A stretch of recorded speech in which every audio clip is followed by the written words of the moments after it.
আমাৰ ৰেচন কাৰ্ডত এতিয়ালৈকে আমি বিনামূলীয়াকৈ চাউল দি আছো। 1 অক্টোবৰৰ পৰা আমি ৰেচন কাৰ্ডত দালি দিম, চেনি দিম আৰু নিমখ দিম। দালিৰ দাম বজাৰতকৈ 25 টকা কম হ'ব, চেনিৰ দাম বজাৰতকৈ 25 টকা কম হ'ব, নিমখৰ দাম বজাৰতকৈ 10 টকা কম হ'ব। 5জন পৰিয়াললৈকে 1 কেজিকৈ পাব আৰু 5জনতকৈ যদি ওপৰত পৰিয়াল থাকে ৰেচন কাৰ্ডত তেওঁলোকে 2 কেজি পাব। অৰ্থাৎ 5জনলৈকে 1 কেজি, 6জন হলে তেওঁলোকে 2 কেজি পাব।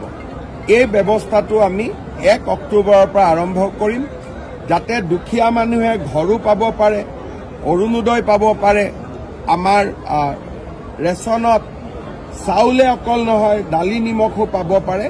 এই গোটেই ব্যৱস্থাবিলাক আমি কৰিছো আৰু দুখীয়া মানুহ উপকৃত।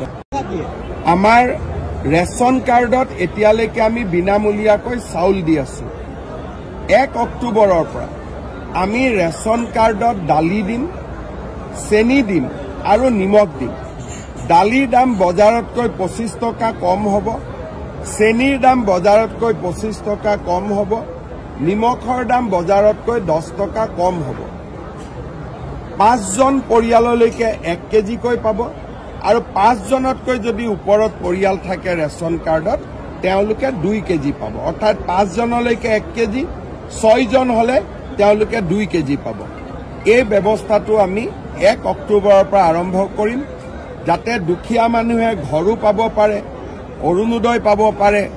আমাৰ ৰেচনত চাউলে অকল নহয়, দালি নিমখো পাব পাৰে। এই গোটেই ব্যৱস্থাবিলাক আমি কৰিছো আৰু দুখীয়া মানুহ উপকৃত।